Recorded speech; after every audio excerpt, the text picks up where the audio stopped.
Welcome into KSL Sports Rewind, our 4A playoff recap and preview. Thank you for joining us, everyone. Jeff Hansen to my left. My name is Dane Stewart. Excited to be able to break down games from the 4A state playoffs. Jeff, let's start with you. 4A, what game really kind of jumped out to you from Friday? You know, you look at the 4A bracket, it's mostly chalk, top seeds win. And then there's the chaos quadrant, where everything that you think is going to happen, you didn't know what was going to happen, and everything went crazy. Yep. So I'm going to start there. Okay. I'm going to go down the game in St. George. Skyline travels all the way down to take on Pineview, and it's Skyline getting the win over the Panthers, 21-14. Pineview they went to their strengths. Levi Shaw, he found Brock Harris for a pair of touchdowns. Those two have been so good all season long. Brock Harris, I don't know if we've talked about him enough. You look at his box score. He had a fantastic senior season. He is every bit of the 4-star tight end that he's rated. He was phenomenal, and he was phenomenal again in this one.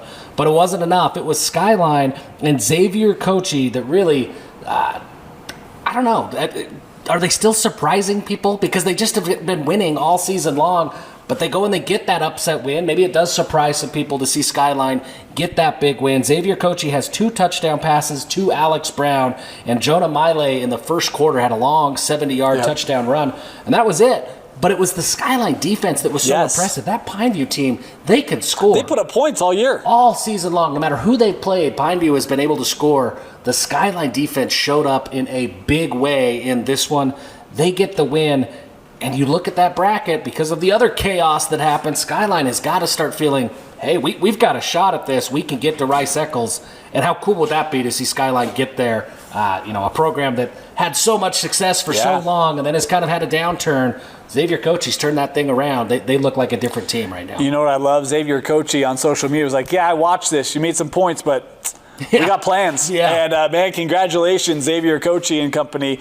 Skyline advancing to the quarterfinal where they will take on Green Canyon, who also, they were not going to go down to St. George and come back with frowns. How about the trip for Green Canyon, going down to Snow Canyon?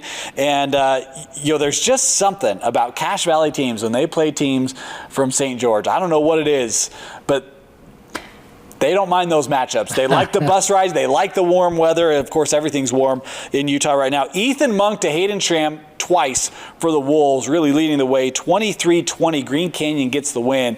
And, man, just super impressed with Green Canyon. Lower seed in this bracket, 14, I believe. Yeah, yep. And, look, they get that upset, and now they'll get to take on the 11th seed Skyline Eagles. Be a fantastic matchup in the quarterfinal, and we know we'll have a double-digit seed get to a semifinal in 4A. Absolutely excited for the quadrant of chaos in 4A. Yeah, it was chaos, and both of those teams. Green Canyon, when you look at Green Canyon, Coach Tauili, he's been doing this since he took that job. I mean, he always has Green Canyon here. We knew this team had talent. I think they were ranked in our preseason top 25. Took them some time to put all those pieces together, but they're playing good ball right now and looking to make a run. So good timing for Coach Tauili in that program.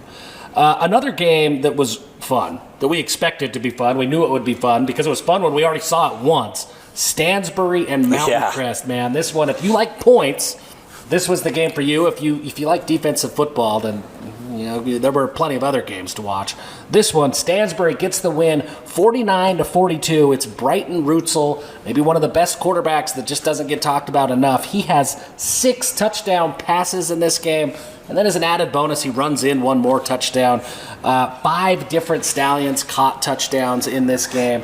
That offense was going really, really well. On the flip side, Braden Larson had a pair of touchdown passes. He's been really good all year long for Mountain Crest. And this Mountain Crest offense, they did what they do. They scored points, just not quite enough. And they fall just short of getting the win. They fought back. They had 21 points in the fourth quarter, Mountain Crest, but that comeback attempt falls just short. And they lose another heartbreaker to Stansbury after earlier in the year. It came down to extra points, missed extra points, things like that. So a couple of heartbreaking losses. Really impressed with the Mustangs. But the Stallions get the win in this one, and really impressed with Brighton Rutzel. A couple notes on Rutzel. His OC tweeted out that he had 7 passing touchdowns. You're right. The box score had 6 with a rush. I don't know what the real number is. Regardless, he's responsible for, a lot of points. A lot of points. Yeah. his OC also tweeted out, if he did have the 7, that's 40 passing touchdowns on the year. Wow. That's a school record at Stansbury. Brian Rutzel, young man, you're right. We've talked about him a lot. Yes, we have. People in the state need to start recognizing Brian Rutzel at Stansbury. He's had a fantastic year. He's got Lincoln Rutzel there to help him in that offense, had a couple receiving touchdowns in this one. And then you also got Bronx Baker flying around defensively. This is a really, really good Stansbury team. They are really, really good. Getting an impressive win. But Brian Rutzel, fantastic. We gave him a helmet sticker early in the year. We knew big things ahead for this young man, and he's continued to play really, really well. There's 2 games I really want to talk about here, Jeff. I can only pick one. I mean, you can pick 2. You are the keeper. I'll be a man of my word. How about the Hurricane Tigers, huh? A 4th seed in this tournament. They welcome in Highland, who's a region champ. I thought this game was going to be close. Tigers don't deal with Rams. Hurricane all over Highland in this one. 5 different players scored touchdowns for the Tigers in this one, as Austin McRoberts had a pair of rushing touchdowns, a 42-yarder and a 50-yarder, as Hurricane overwhelms Highland, the 4 seed, legit in 4A. Super excited to see Hurricane continue what's been such a great year, one that was not on our radars at all. Congratulations to the 4 seed Tigers as they advance to the quarterfinal. All right, let's pivot. We want to talk about the upcoming quarterfinal games, Jeff. Where do you want to start? Well, I know that you wanted to talk a little bit about Park City and Skyview. I did. That was the other one. Well, let's start there, because the Park City defense passed the big test in the Skyview offense this past week. We didn't know. That's a high-flying Skyview offense versus Coach Montzingo and that really stingy, tough Park City defense. They get the win. They're going to be tested in a big way against Ridgeline. But what we've seen from Park City over the years, that defense, Coach Montzingo has those guys ready to play every single week. I don't know that they faced a team like Ridgeline. Ridgeline put up 73 points against East. Nate Dolly, Graham Livingston. We could rattle off all the names. There's a ton of them. But Park City's defense, I think that's going to be a really intriguing matchup. I think it's going to be tougher for Ridgeline to score than people think. There's just so many weapons. I don't know if Park City will be able to slow them down. Nobody has all season long. But it will be a different type of test for Ridgeline than they've had in several weeks. I don't know if I dare make this comment, but you mentioned it's going to be tougher for Ridgeline to score. What's the point total Ridgeline gets to in this game? Yeah, that's what's hard is if you hold them to 40, you feel like you played pretty darn well. That's the number I'm thinking. I'm like 35, 40. Yeah. I mean, that's slowing them down, and can you score that many? I mean, that's tough. How good Ridgeline is, right?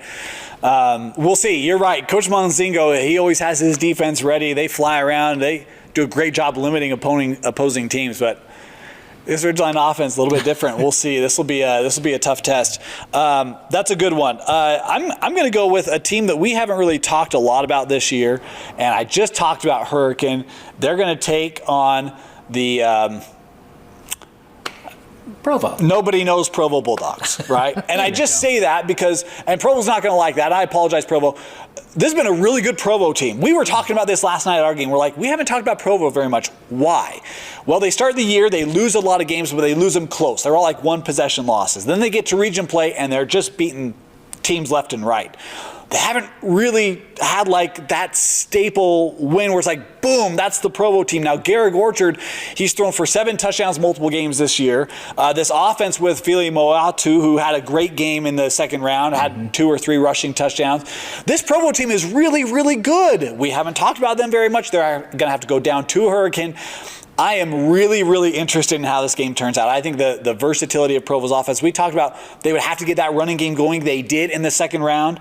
If they can keep that going with Garrick Orchard, the balance there, can they upend the 4-seed Hurricane Tigers? I think this is a really, really fun quarterfinal game, Hurricane and Provo. Yeah, I think so too. And I think Provo, if I go back in time, they had that signature win almost against Crimson. Yeah. It was full of controversy. And you could argue they should have, right? And you could have argued that there were some calls that went against them. There was some timing things.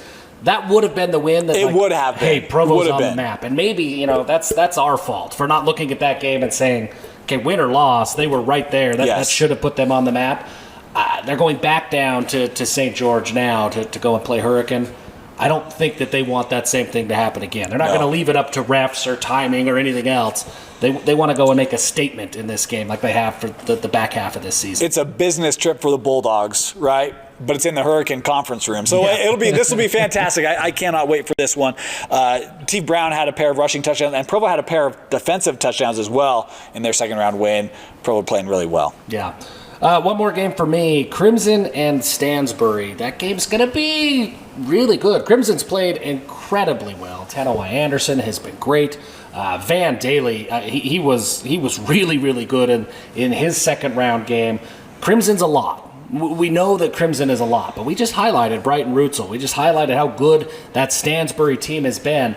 That's a tougher test for Crimson than they've had in the last several weeks as well. How does Stansbury deal with the travel, all that stuff? You always have to wonder when it's those long road trips. But that game could be a lot closer than people think. This Crimson team has started to really play well. They've started to, like, every single week you've seen them get better and better and better, and now they feel like, oh, this is the Crimson Cliffs we're used to. But Stansbury, you could make that same argument for Stansbury, that they just keep getting better and better and better. I'm excited for that game. I think that game's going to be really competitive. The last game, we talked about this a little bit, Skyline, Green Canyon. Huge. These two teams have never played before. Green Canyon hasn't been around real long. First matchup ever. Green Canyon looking to get back to a semifinal. They were in the state championship game 3 years ago, I think. You know the last time Skyline made a semifinal? It's been a while. 2008. Wow. Xavier Coaching and Company, you guys want to make plans? There you go, right? We'll see. This will be a fun game. Skyline at home hosting Green Canyon in this one. Can that Skyline offense have success against a good Green Canyon defense, and can that Green Canyon offense score enough points over this Skyline team who Skyline's MO this year has been offense.